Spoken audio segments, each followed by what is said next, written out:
All right, I had to go out and fix my screen a little bit. Now maybe it'll get right. So I still want to, as I was saying, I want to continue with a conversation of fast-paced versus traditional, fast-paced systems versus traditional systems. Take about 10 minutes of your time, try to get a few people in here to talk. If you want to ask questions, this is a feed to be interactive. You can press the like, share button, give me some hearts, shares, take them all.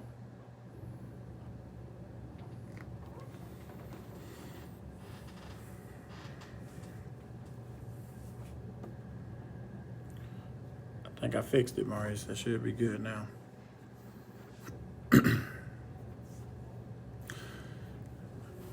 For those that don't know, the Big Ten, SEC, and the American conferences have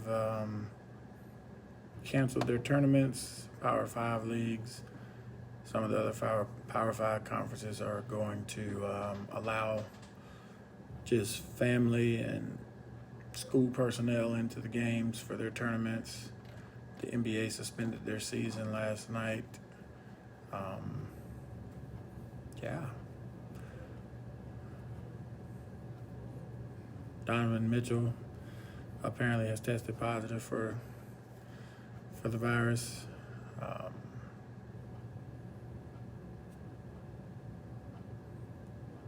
We shall see.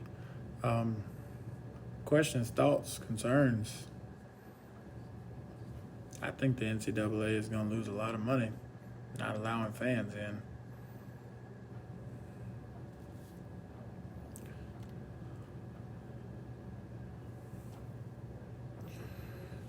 Well, I'm gonna try to wait on a few more people to chime in. Figure it's everybody's lunch break, so they might pop in here.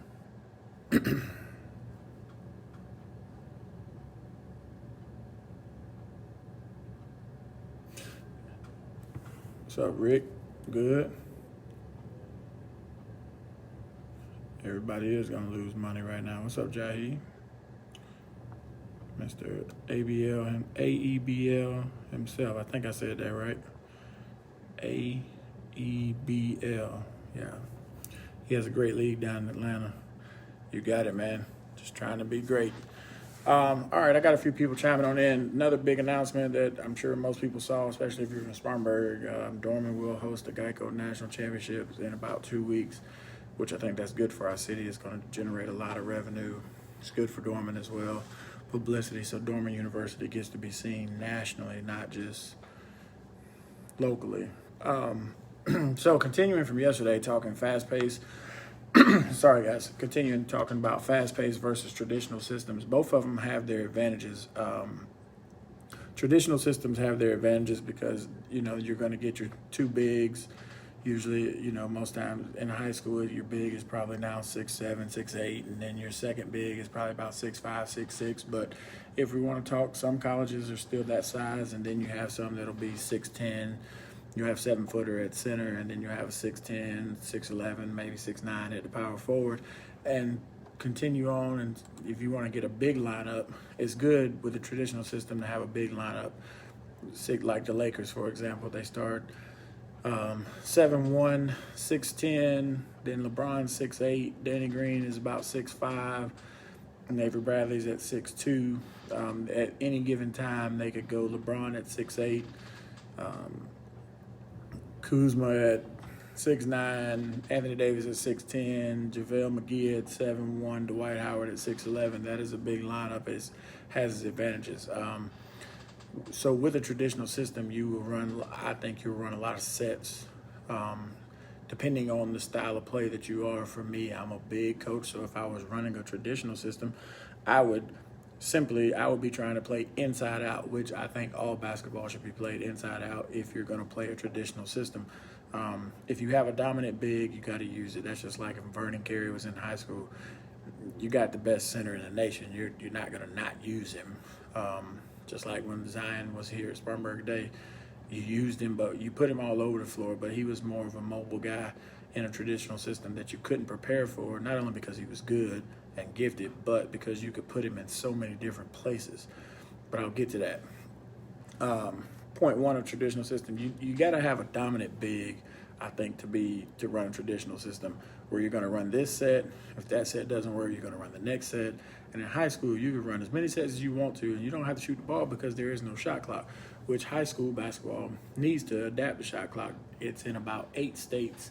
I know that California has a shot clock in high school. I think like Maine and Massachusetts, a couple states, northern states, way northern states, a couple Midwest states have it. It's about 8 states, though.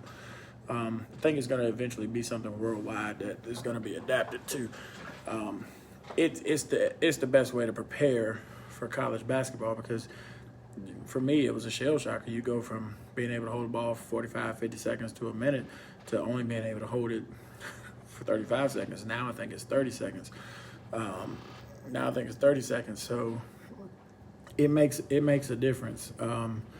So with a system, you have to have a traditional big. With another traditional system, I think you got to have a very good shooter, meaning the guy who's going to be a zone buster. Because nowadays a lot of teams play zone.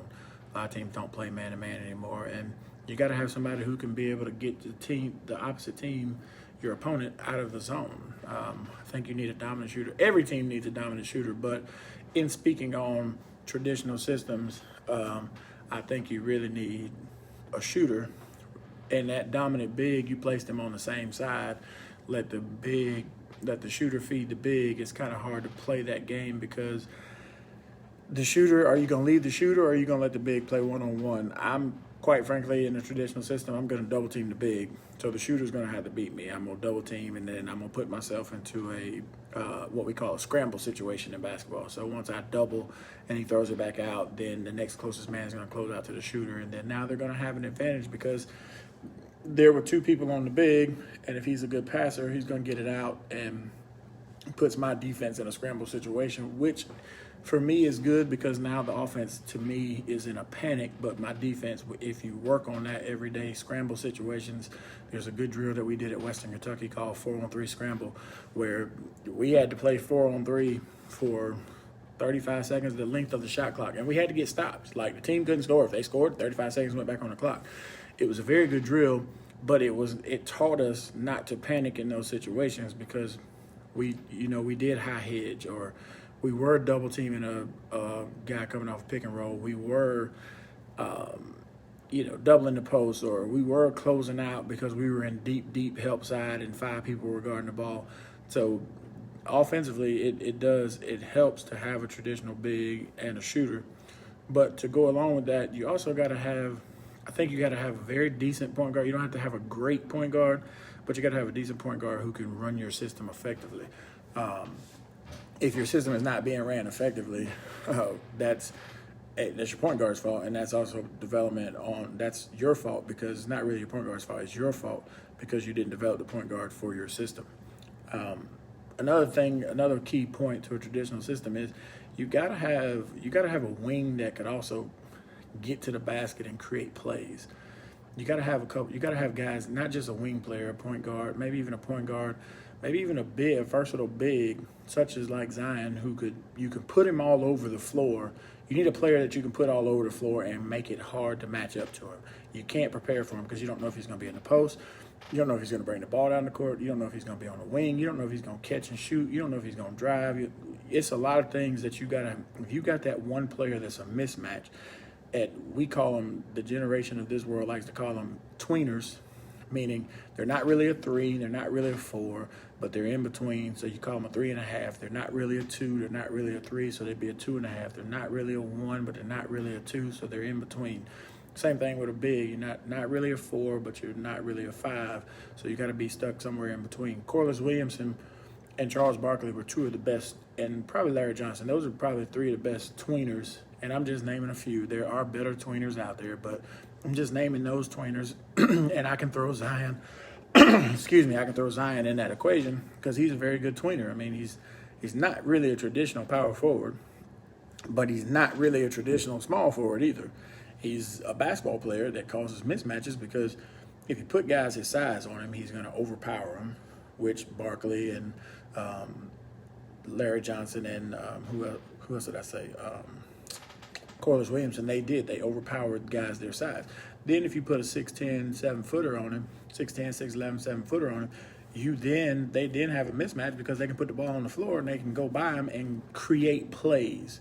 So that's the whole point. You need a guy who can go out and create plays, not just a scorer, but he can make other players better. And that person doesn't always have to be your point guard.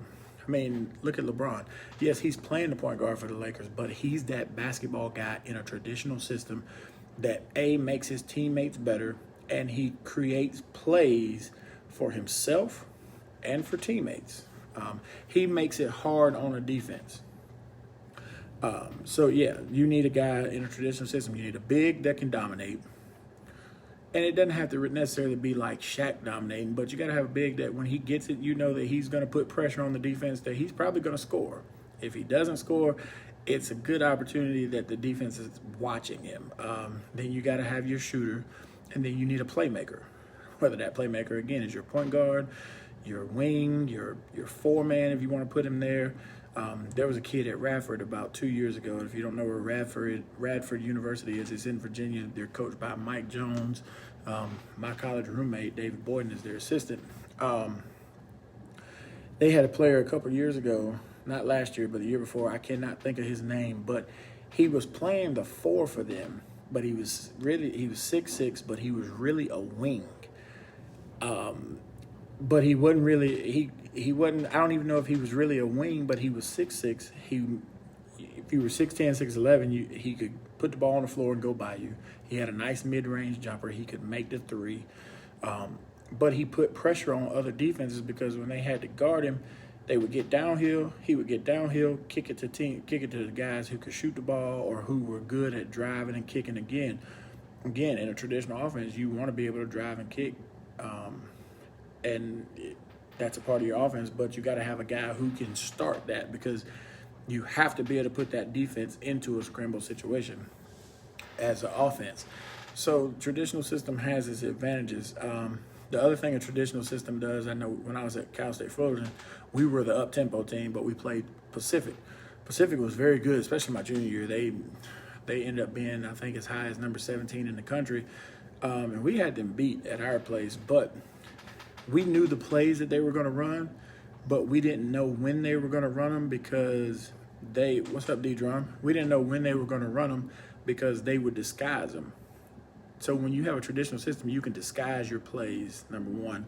Number two, you can make calls. We may think you call it 5, but in the game, they were holding up signs that said blue 33 or something like that, and that's a football call, but I'm just giving an example. They might say blue, yellow, red, but they're running the play 5, but we don't know it's coming until the action starts. Well, at that point, it's kind of a little late, and our coaches can't read it because they don't hear the call, so they can't coach us on where we're going, but we as players have to react. As a defense, we have to react to the action that is on there. What's up, Mont from ATL? We have to react to the situation that's going on, the action that's being played by the offense. So traditional systems have their advantages. And you have to be, as a coach, you have to be very strategic with a traditional system. You have to be able to make adjustments because teams now can scout you. They can scout your top plays because in a traditional system, most coaches are going to have 2, 3, maybe 4 plays that they're going to run all the time because they work, and they're going to have their set motion offense that they're going to run because it works, and it's going to be an over and over and over and over situation. But when I was at Western Kentucky, we ran 4 game over and over and over and over, and we the ACC tournament just canceled too, guys. Just so y'all know, we had a few sets that we would run. We ran like 5 and 13, a couple sets off of it, but we were going to get in 4 game. Teams knew it. They watched it, but it was hard to stop because we were running it so much. We knew how to be basketball players and make plays that fell in line with our offense. So when you have a playmaker that can make plays inside of your offense, that makes your offense that much more dangerous because now you can't just react to what's going on with plays. You have to be able to guard a player. You can't just react to an action that is being done. So, yeah, with that, so a traditional offense, so as a coach, you have to be very strategic in what you do. You have to think, you have to really think the game. You have to think the game as a coach anyway, but you have to think it even more so, because now when a team figures out your top play, what's next? When a team stops your top set, what's next? Or when they can guard your top 3 or 4 sets, what's next? Or they can guard your top 3 or 4 sets and your motion offense that all your offenses lead back into. That's the other thing about traditional offenses. All your offenses lead back into your set plays, lead back into your motion offense. So what are you gonna do when they stop you? What are you gonna do when they can guard your set and then now you can't get anything? Do you have a playmaker who can go make a play? Or do you have a bunch of guys who are being robots? Which I talked about a couple videos ago. You can't have robots. You got to have guys who are basketball players. And this is where in practice you do drills and individual workouts that are catered to the things that are going to happen in your motion offense and your set plays so that they can become playmakers, not robots. So those are a few things that gives you the advantages in a traditional system. Up-tempo, it's a little different. It gives you advantages in other ways. You can be small. You don't have to necessarily be big. You'll be fast. So that speed is going to negate some of the size, because a lot of times most bigs aren't. And nowadays the big is more athletic. But in my day, the big usually was the slowest guy on the court. So now, you got some athletic bigs, but again, like I was talking about yesterday, you can't prepare to run at the pace that I'm going to run at because you don't practice the same way I practice. So that's advantage number one. The team that you're going to play against cannot simulate the way you play. They can condition, they can run, they can try, but until they're able to simulate your offense, which they can't, they can't, it's hard to play that way. Up-tempo gives you an advantage because all your drills are conditioning drills. Then they're fast-paced. Everything you do is fast. Walking to the time, warm-ups, fast. Running your offense, fast. Taking the ball out of bounds, fast. Running to a timeout, getting to your spots. Everything you do is fast. So it's hard to simulate a team that's going to play that way. If you go back to the Arkansas Razorbacks, I think it was 1994. They had Corey Alexander, Corey Beck, I think is his name, Corliss Williamson, Scotty Thurman. They had a big. They ran Nolan. What is Nolan's last name? Nolan Smith, I think it is. No, not Nolan Smith. Nolan. I can't think of coach's last name to save my life right now. But he called it 40 minutes of HE double hockey sticks. Okay, so they were going to run from the time the ball was tipped until the end of the equation. They weren't going to stop running, and you knew it. And there was nothing you could do about it, which is why they won the national championship. You can go back to before them in 1990 when Larry Johnson, Stacey Augmon, Greg Anthony, I can't think of the big's name. The backup point guard was Mark Wade on that team. They had this white kid that could shoot the ball. The UNLV running Rebels. They were running. And they ended up shocking the world, so to speak, and they beat Duke by 30, but Duke came back to beat them the next year in the national championship game by 32. But the point was, they were the running Rebels. It was hard to simulate what they were doing by running. You have to try, as a traditional team, you have to try to slow a team down like that. Subshanar, it's hard to slow a team down when they're used to going fast. It's just hard. I mean, it can be done. I'm not saying it can't be done, because it can be done, but when a team is used to going fast, it gives them an advantage because you can't simulate that in practice. You have to try to strategize of how to slow them down, however you may do that. Another advantage that up-paced tempo system, fast-paced system gives you is it takes the traditional team out of what they want to do. If you got a team that comes in and they're going to run 15 different sets, and they're going to run those sets, and they're going to run them to a tee, and if they don't get the first option, they're going to look for the second option, they're going to look for the third option and the fourth option, and when they can't get that play, the next time down, they're going to call something different. It takes them out of that. And now it does what it shows. It's going to show what your skill development has been done in practice.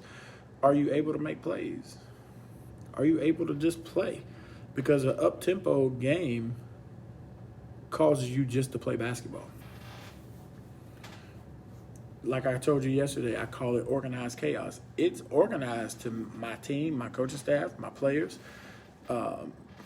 Even my fans is organized, but to other fans, well, to some of my fans, not all of them, but to most fans, it's gonna look like chaos because they don't understand what's going on. And they're just out there just running around and not doing this and not doing that. There's really a strategy to it.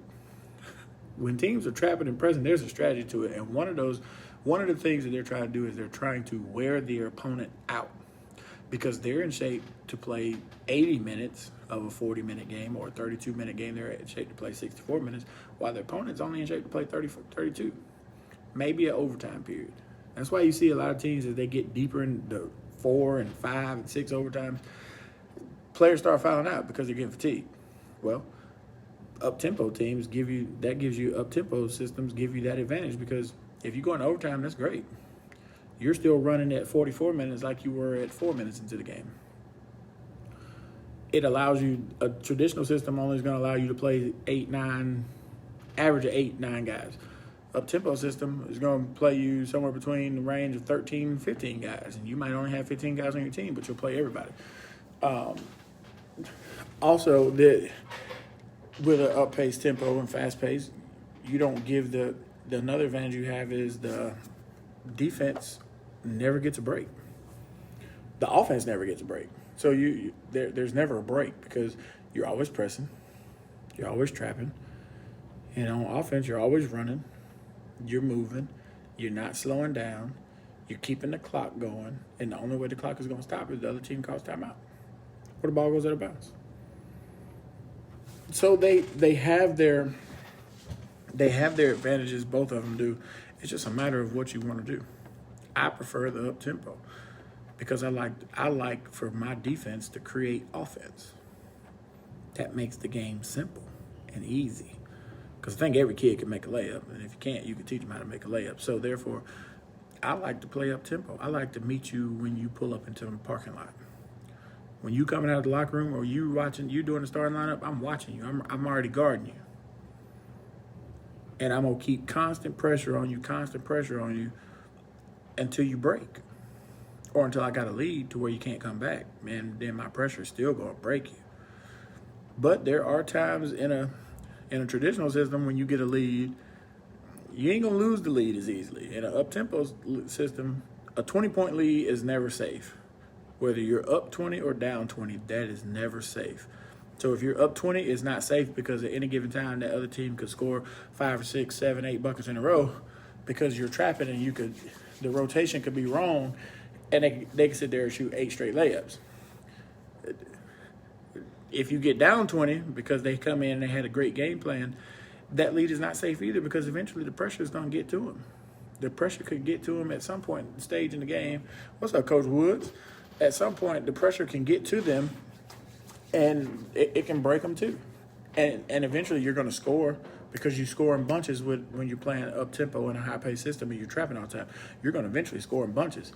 So they may have a 20-point lead, but then a minute or so later, they look up, they're only up 8, 10 points because I just ran off 8 straight points, or I may have ran off 12 to 14 straight points. Now you're only up 6 points, and now the momentum has shifted because now the game is going at the pace that I wanted to go at. In a traditional system, you slow it down, you take your time, you run sets, you call a timeout, you come out and you run a set play that you know you're going to get a basket off of, those type of things. So when you get a 20-point lead in a traditional system, it's usually safe, usually. But you get a 20-point lead in a fast-paced system, or you get down by 20 in a fast-paced system, don't fret because it's not over. Unless it's just a minute left to play, and then I can't really say that's over because you never know what can happen in a minute. Lots of things can happen in basketball. So there's my continuance of yesterday of up-tempo, fast-paced systems versus traditional systems. If you do have any questions, please like, share, comment your questions on this video. Share this video as many times as you can. I promise I will answer every single question that is posed or that is put out, or I'll address every single comment that is put on this video. I thank all of you for sharing, and this has been the Full Court Press. Coach J.